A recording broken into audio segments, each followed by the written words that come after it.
Hello,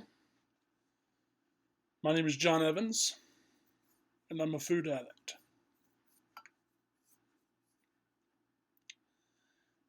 I don't think I've ever said that before out loud. Um, I don't even know that I've acknowledged it. Excuse me. Maybe I have. Maybe that's been part of the process of figuring this out, this weight loss thing. But food addiction's a very real deal, right? We were talking about it some on Saturday on our group walk. It didn't get intense. Like, it wasn't super deep. It wasn't like tears shedding. But we were talking about how addicting it is. And we were kind of sharing stories. And so I thought to myself, this is a real thing. I know, I know that I'm addicted to food. I get it. With God's help and with Sean Kephardt's help and with my community's help, which we're going to talk about all that here in a little bit, I'm able to kind of, I don't know, kick the addiction. I've got a lot of thoughts on this. Let me try and get them clear. Okay, so when we were talking about it on Saturday, a couple things came to mind. A lady told a story. One of the people walking with us told a story, and I don't want to share any names because they're not my stories. Or this one particularly is not my story. But she was talking about um, a situation where a friend was at a party and just fell apart. Um, because she couldn't have a certain food.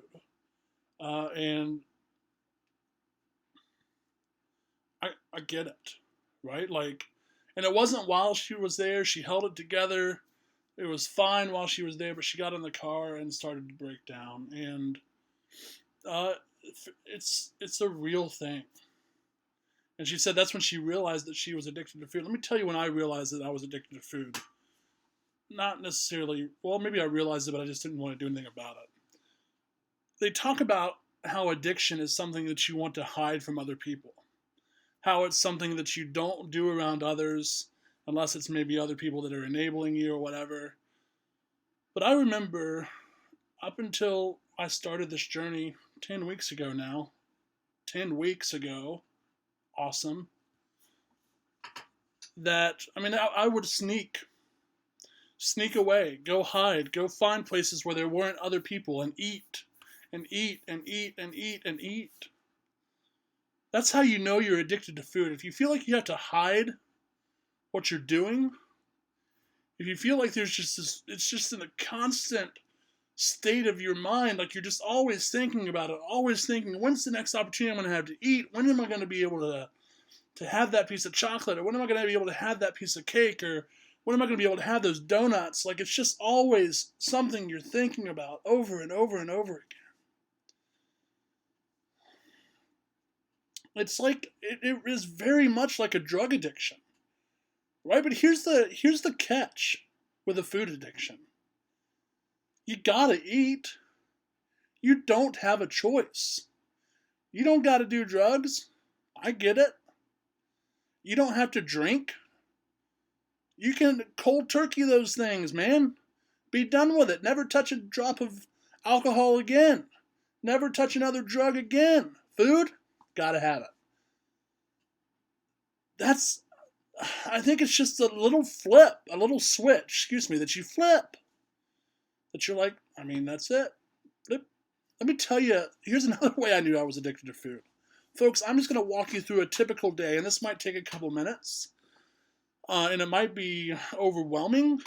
Um, but a typical day for me was one of two things for breakfast. I would get up, and I would get ready for the day, and I would leave the house, and I would either go to McDonald's and get 2 sausage biscuits and a large orange juice, or I would go to Hardee's and get a sausage biscuit, a monster omelet biscuit, and 2 of the cinnamon raisin biscuits and a thing of orange juice. Or I would go to Dunkin' Donuts and get 4 donuts, typically like the cheesecake squares, maybe 2 of those, the Boston cream, and probably like a toasted coconut, and an extra large coffee with cream and sugar and caramel flavoring. Then midday, I would have some kind of snack at the office, probably like a little Debbie cake or 5 little Debbie cakes. And then for lunch, it was one of many things. I would go to a restaurant and have a full personal pizza, and also a bunch of bread, or I would go to Zaxby's and get the large chicken finger plate with a side order of cheese curds and probably a side order of Texas toast as well. And then after I got off, I would take a break in the afternoon, and I would go to Rita's Italian Ice, and I would get a large gelati, and I would have that. And then for dinner, and these would vary obviously every time, but this is what for dinner I would get: 2 fried chicken breasts from Kentucky Fried Chicken, 2 sides of mashed potatoes, 3 biscuits, a lemon bundt cake, and a large sweet tea, probably. And then, so that was that, and then I would go hang out with some friends or hang out at the house or whatever. Before I would come back to the house, I would stop at QT almost every night and get 2 muffins that were about that big, and just big old muffins. And also I would get a donut then, as well as a pint. Actually, the milk was probably about that big. So is that a pint? I think so. No, that's more than a pint. I don't know. Half of a half gallon. Okie doke. My high school teachers aren't gonna like this one. And I would eat those and drink those probably at about 11:30 at night, and I would go to bed and I would get up and I would start it over again. That's why in the previous conversation we had about you're fat and you're killing yourself, that's exactly what I was doing. Right? It was a slow suicide. And I realize that now. But looking back on that, that is the definition of addicted to food. Like, that's it. So how do you deal with it, right? That's a great question. And this, I don't want to come across and sound like I'm running an AA meeting here, but I think here are some tips that I think would help, probably. The first one is admitting that you have a problem. But not only just admitting it publicly. Right? Like, that's, a big deal. Admitting it publicly. But you got to do it. You got to get the word out. And I've talked to multiple people who said, John, I'm just not a public person. And I get it. But share it with your family. Don't share your goals. Don't say I'm trying to lose weight. We get that. Everybody's trying to do that. You got to own it. Say, I'm addicted to food. If that's the case, and I don't know, but it probably is. So own it. But then not just own it and say it publicly and admitting it that you have a problem, but then getting help. And I'm going to tell you what that looks like. This community that we've built in the 2 short months of doing don'twait.us has already become sort of a therapy group, right? We talk about the struggles that we're having. We walk through different projects and thoughts about food and all of this stuff. And it's something that we process through as a group. So surround yourself with the right community. Admit that you have a problem. And also you have to kind of have a paradigm shift about the way you see food. And again, a lot of trite sayings on this one, so forgive me, but previously I used to live to eat. Now I eat to live.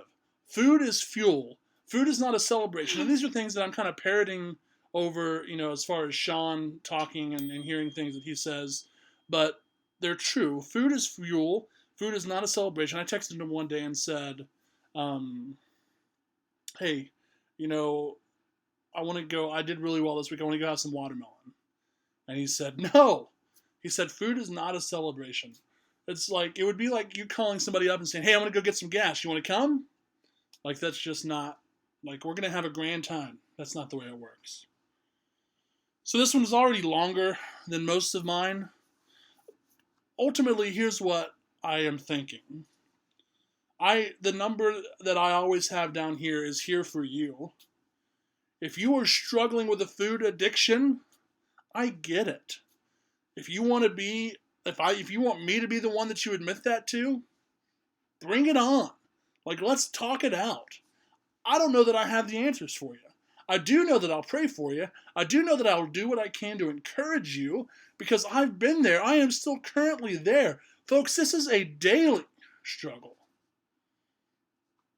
But if you admit it, if you join the group, if you work and hang out with the right people and start to shift your paradigm of food and working through all that, things are going to start to change. The big thing in all of this is God helping you, right? I mean, I truly believe that God has helped me through this process. That He has helped me change my mind, that He's helped me shift how I see food as a fuel. He divinely intervened for me to hang out and meet with Sean, and now my life has changed and daily changing.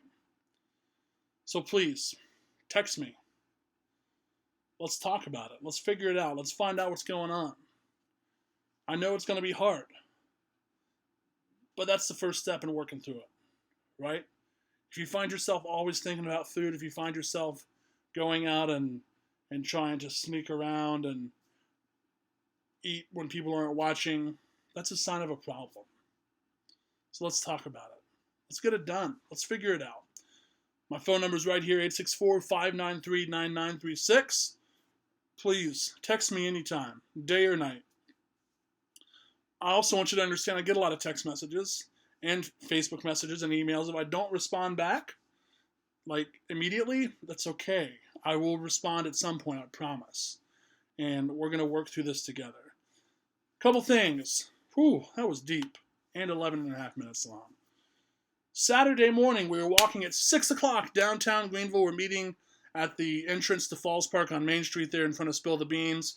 We're shooting for a 2-miler this time. If you want to be there, I'm going to announce it on Facebook. I want you to shoot me a comment or whatever when you see me announce it. And I want you to come out and join us. We have a great time. Last week we had 11 folks. This week, who knows how many we'll have. 6 o'clock is early, but I want you to not whine about it, okay? I know listen, I get it. Also, this is kind of an important one. Would you do me a solid if you've watched it until right now and share this on your Facebook wall? Share it on Twitter? Whatever. Help me get the word out about this. I want to help as many people as I can, and I think this is a great way to do it. Okay? I love you guys very much. Tomorrow, I'll either be here tomorrow or Thursday. I have some new business cards that are coming that my friend Matt Stocking designed using the logo and the picture, the caricature that my buddy Kevin Cagley designed. So I'm going to show you kind of a preview of those. Really excited about that. I love you guys so much. I'm grateful for you more than you know. I'll talk to you soon. Mwah!